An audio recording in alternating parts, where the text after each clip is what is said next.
I was actually looking at my credit card statement the other day, and honestly, it's basically just a catalog of hope at this point. A catalog of hope. That is, yeah, that's a very polite way to put it. Right. I mean, it's a receipt for a new driver that promised me 10 extra yards, a putting training aid that literally looks like some sort of medieval torture device. I've even got the special socks. Special Yeah. socks. That's a nice touch. Moisture wicking, I assume? Oh, absolutely. They breathe incredibly well. But here's the reality check, and I think every listener jumping into this deep dive knows this feeling intimately. I get to the first tee, I've got all this, NASA grade gear. I take a practice swing that feels like Adam Scott. Smooth, perfect tempo. Right, perfect. And then I stand over the actual ball, swing, and just hit a low slice straight into the parking lot. It's the classic golfer's dilemma. We try to buy a game with equipment, or Yeah. we intellectualize the swing by watching 100 YouTube videos, trying to kind of think our way to better mechanics. Yeah, treating the golf swing like it's a math problem. Exactly. While completely ignoring the one piece of equipment involved in literally 100% of your shots, The body. the body. And that's exactly what we're getting into today. We are doing a deep dive into a comprehensive source called the Detailed Execution Guide for Mobility, Stability, and Core Drills. And look, before you tune out thinking this is going to be about doing burpees until you vomit, it's not. No, definitely not. This isn't a weight loss guide or a bodybuilding routine. It's a pure performance guide. It's looking at why your body physically stops you from making the swing you see in your head. Our mission today is pretty simple. We're going to translate the clinical movement patterns from this source material, which, let's be honest, can read a bit dry, into actionable intel for you. We want to help you figure out how to generate real rotational power, stop your lower back from screaming on the back nine, and, actually hit the ball consistently. Right. And the way the guide structures this is really brilliant. It views the body as a machine with three foundational pillars. First, you have mobility. Can you actually get into the required position? Then stability. Can you control that position? And finally, strength. Can you produce force from that position? And the order matters here, right? Like, if you lack the first two, that third one doesn't even matter. Totally. If you can't physically get your body into the slot, if you lack the mobility, no amount of trying harder or heavy strength training is going to work. Your brain is just going to find a cheat code. The cheat code. Yeah, biomechanically, we call it a compensation. And usually in golf, that compensation results in a slice, a chunk, or a really nasty back injury. Because modern golf performance, it depends on mobility, strength, and sequencing, not just technique. Okay, so let's pop the hood and look at the machine. I want to start with the engine of the golf swing. The turn. Everyone wants a bigger turn, right? We all want to coil up like Rory McIlroy. But the guide starts with something called thoracic mobility. For those who maybe skipped anatomy class, define the territory we're talking about here. So your spine isn't just one long, rigid rod. It has distinct sections with very distinct jobs. The thoracic spine, or T-spine, is basically your mid to upper back. Biomechanically, this section is designed to rotate. It's literally built to twist. Okay, and the part right below it, the part that always seems to hurt. That's the lumbar spine, the lower back. And here's the kicker that is designed for stability. It creates a solid base. It is absolutely not designed to twist effectively. It only has a few degrees of rotation available before you start, grinding bone on bone. Yikes. Okay, I think I see where this is going. If I sit at a desk for 10 hours a day, hunched over my keyboard, my T-spine is basically frozen, right? It becomes a block of concrete. But then you get to the tee on Saturday morning, and your brain says, okay, we need to make a full 90-degree shoulder turn. Since the upper back won't turn, the brain just forces the lower back to twist instead to get the club back. And that's why half the golfers I know are popping ibuprofen at the turn. Precisely. You are grinding gears that weren't meant to grind. That's the definition of a massive power leak and a prime injury mechanism. You lose clubhead speed because you're fighting your own internal tension, and you get hurt because you're asking a stability joint to do a mobility job. So step one is unlocking the upper back. The source material highlights a really specific drill for this, and it hits all the marks for our performance report. It's called the side-lying open book. Yes. So let's break this one down completely. The purpose here is obviously thoracic mobility and rotation, right? Exactly. Thoracic mobility and what we call dissociation. Separating the upper body from the lower body to increase that backswing depth and reduce those compensations we just talked about. Okay, so how do we actually perform it? Because I've seen this before, but the guide gets really specific on the execution to make it actually work for golf. It's a classic stretch, but like 90% of people do it wrong. Yeah. So you're lying on your side, knees bent and stacked on top of each other, almost like a fetal position. Your arms are straight out in front of you. The goal is to peel that top arm open, reaching it back behind you, and rotate your chest to the ceiling. But the common way I see this done is guys just, flailing their arm back as fast and far as it goes, just trying to touch the floor behind them immediately. Right, they're chasing the range of motion at the cost of form. That's the biggest common mistake here. The guide has a critical cue to fix this. Knees stay heavy. Knees stay heavy. Why is that the linchpin? Because your knees are the lock for your pelvis. As soon as that top knee lifts off the bottom knee even an inch, you aren't rotating your spine anymore. You're just rolling your hips over. You've turned a really good thoracic stretch into a useless lumbar roll. You've cheated the drill. So by keeping the knees glued and heavy, you're forcing the isolation into that stiff part of the upper back. You're basically telling the body, hips stay exactly here, shoulders go over there. Exactly. And the golf performance benefit of that is immense. It teaches that dissociation. That is the holy grail of the golf swing. Can you turn your shoulders 90 degrees while your hips only turn maybe 45? That stretch, that tightness you feel across the diagonal of your torso, when you do this drill correctly, that is the coil. That's your X factor. And if you can't feel that separation lying safely on a yoga mat, you definitely aren't going to feel it when you're swinging a driver at 100 miles an hour. Impossible. You'll just spin out. Everything will move together, you'll lose your lag, and you'll bleed power. Got it. And what's the recommended volume for the open book? The guide suggests doing this daily. It's a low-stress mobility move, 2 sets of maybe 8 to 10 reps per side. It literally takes 2 minutes. Perfect. Now, there's another mobility drill in here that hits a little too close to home for me. The seated or standing wall angels. It sounds so gentle. It is not. It's actually quite humbling. Oh, it's humble pie for anyone with a desk job. You stand with your back flat against a wall, arms up in a goalpost position, and just try to slide your hands up the wall until they touch overhead. Right. And the common mistakes section of the guide calls out something very specific here. Arching lower back to fake overhead range. I felt personally attacked by that line. Haha. It's what we call the rib flare. Yeah. You desperately want your hands to touch the wall over your head, but your shoulders are tight. So to compensate, you just pop your rib cage up and arch your lower back away from the wall. In golf terms, that's basically early extension, isn't it? That move where a player stands up out of their posture right before they hit the ball. It's the direct precursor to it. If you flare your ribs to get the club to the top of the backswing, you have completely disconnected your core. Your spine angle changes.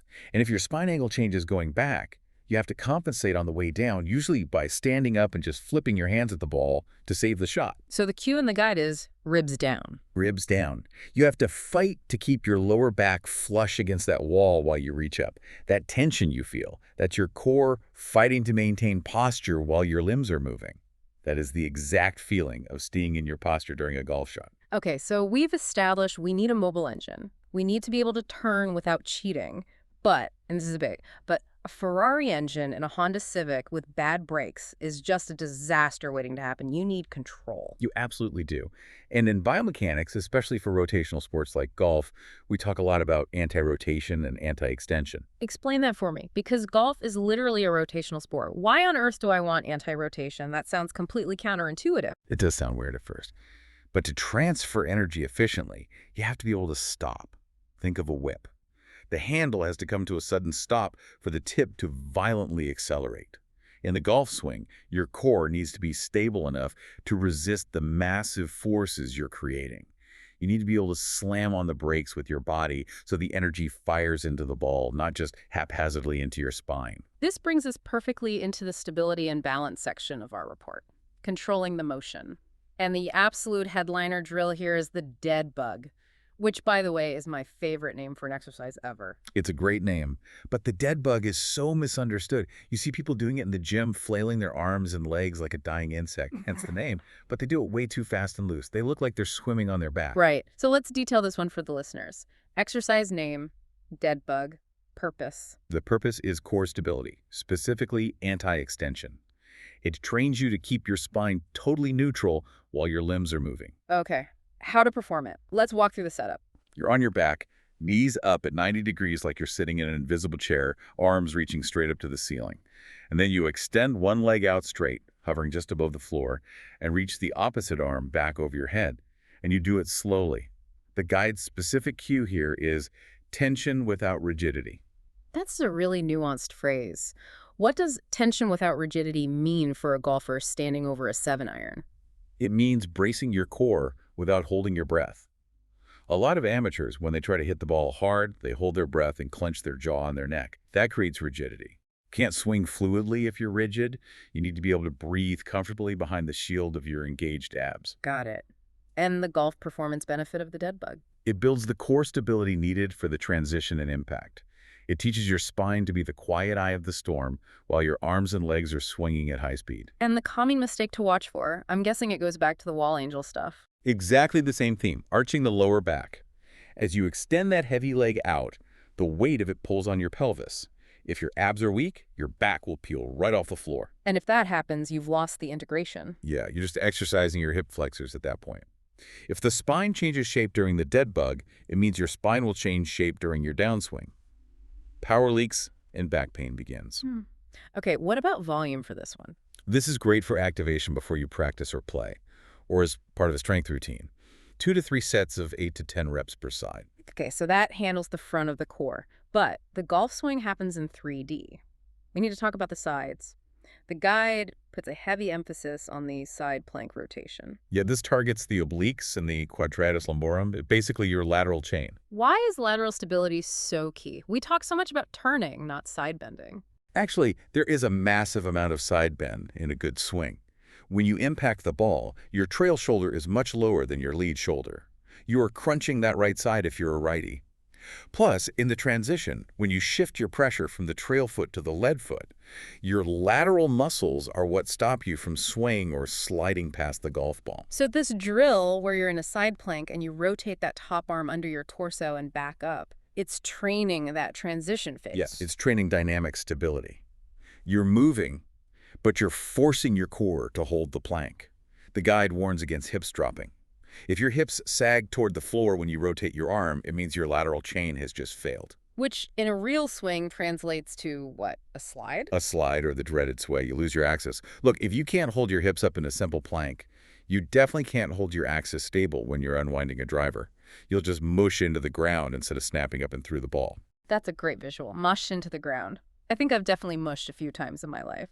So I want to move down to the foundation now. Strength and ground force production. We hear pros on TV talk about using the ground constantly, ground reaction forces. It sounds fancy, but if you have weak legs, it's just physics you can't use, right? Exactly. The swing starts from the ground up. This is what we call the kinematic sequence. Energy is generated by pushing your feet against the ground. It travels up through the legs, into the pelvis, up the spine, out the arms, and finally into the club head. If your legs are wobbly or your hips are weak, that energy dissipates before it ever reaches the golf ball. The guide flags 2 drills here that I found really interesting because they are specifically targeting how we stand on one leg. The first one is our final featured exercise, the single leg RDL. The RDL. It stands for Romanian deadlift. Right, so purpose. Hamstring and glute strength, dynamic balance, and ground force production. How to perform. You're standing on one leg. You hinge at the hip, sending your hips backward while your torso inclines forward, keeping your back totally flat. You can use a golf club or a wall for a little fingertip support if your balance is terrible at first. Why single leg, though? Why not just tell people to do a normal squat or a regular deadlift? Because golf is, momentarily at least, a single leg sport. Think about your backswing. You load almost all your pressure into that trail hip. Now think about the finish. You are posted up entirely on that lead leg. You basically never have your weight perfectly 50-50 when you're actually hitting the ball. Huh. That makes total sense when you frame it like that. Right, so the single leg RDL teaches you how to accept weight into a single hip without swaying. It forces you to stabilize. And the golf performance benefit is huge. It improves your pressure shift and helps you generate real power from the lower body while protecting your lower back. And the common mistake here, the guide notes opening the hip. Describe what that looks like. So if you stand on your right leg and hinge forward, if your balance or strength is poor, your body will naturally rotate your belly button out to the left, opening up to try and find stability. You're subconsciously trying to create a wider base. You're basically bailing out of the tension. You're bailing out. But the guide demands that you keep your pelvis totally square to the ground. That requires your glute and hamstring to fire like crazy. If you can't stabilize your pelvis on one leg in a slow, controlled gym movement, you have zero chance of posting up on your lead leg to smash a drive. You'll just spin out or slide right past the ball. What's at the volume on this one? This is a strength builder. So 2 to 3 days a week, 3 sets of maybe 8 to 10 reps per leg. It's funny, we usually think of balance as just, not falling over. But in this context, balance is really structural stability under load. Correct. It's the ability to handle and redirect force. Now, the second lower body drill the guide mentions was the one that surprised me the most, the Copenhagen plank. I'll be honest, I had to look this one up. It looks intense. It's an absolute brute, but it's essential. It targets the adductors, the inner thigh muscles. I feel like in golf fitness, all we ever hear is glutes, glutes, glutes. Nobody talks about the inner thigh. Why is it in here? It's the unsung hero of the golf swing. Think about the backswing again. You load the trail leg. What keeps your knee from swaying outside your foot? What keeps you inside the ball? Oh, the inner thigh. The adductor. Yep. It actively pulls you in. And on the downswing, you are aggressively squeezing your legs together to transfer force from the ground up to your pelvis. If your adductors are weak, your knees wobble. You lose that connection to the ground, and you bleed power. And just to paint a picture, the drill involves being in a side plank, but your top leg is elevated up on a bench, and you're lifting your hips off the ground using just that top inner thigh muscle. It is super intense. The guide smartly suggests scaling it. Keep the top knee bent on the bench if you're a beginner. But the payoff is massive. Strong adductors act like a clamp.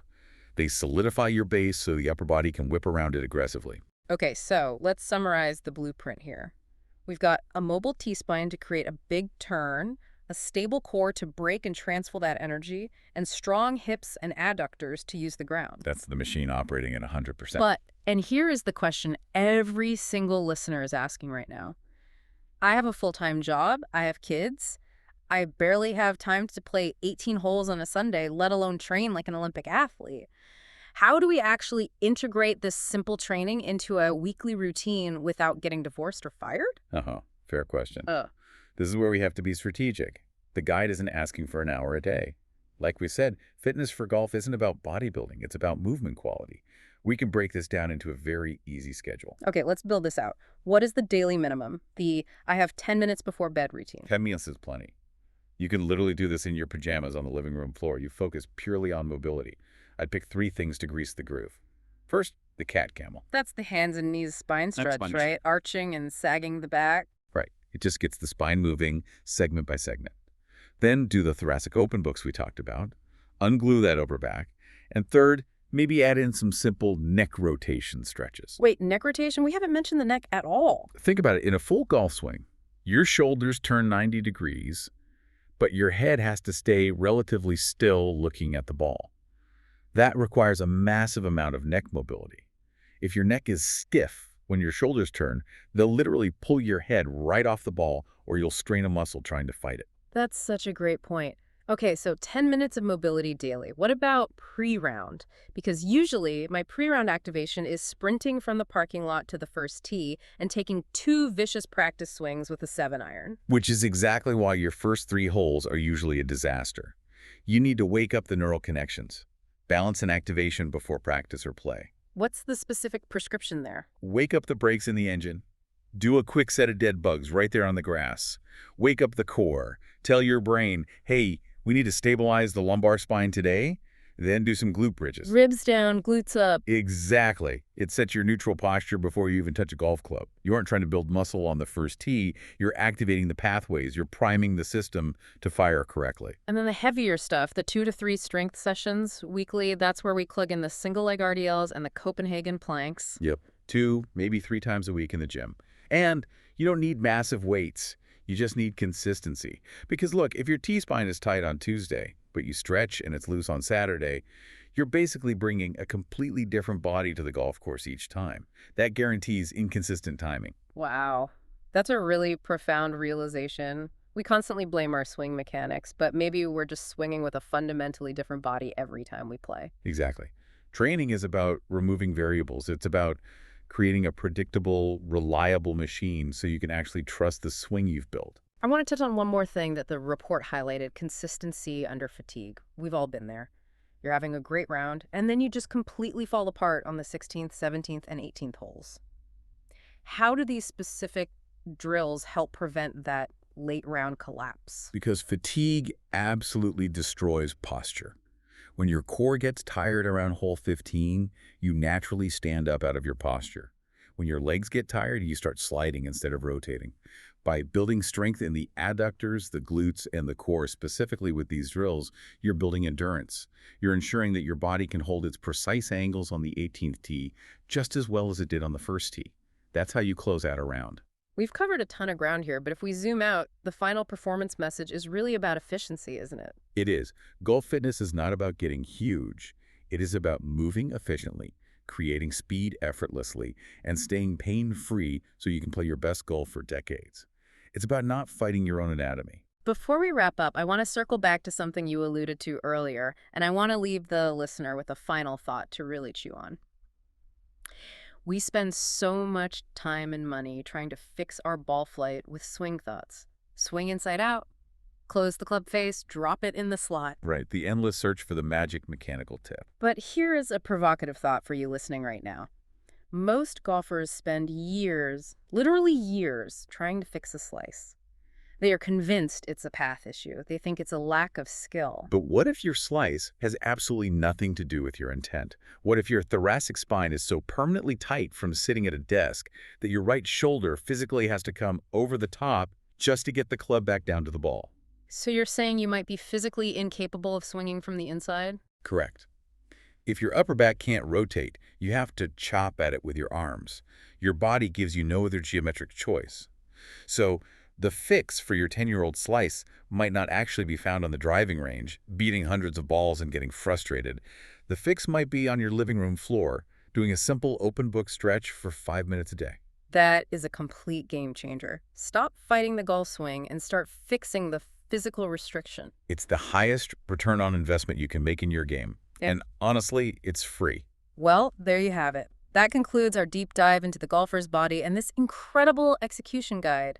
My challenge to you, pick just one drill we talked about today. Maybe it's the open buck tonight. Maybe it's the dead bug tomorrow morning. Just try it. See where you shake. See where you're tight. And pay attention to those cues we mentioned. Knees heavy, ribs down. Knees heavy, ribs down. Thanks for joining us, everyone. Go hit them straight. See you on the next one.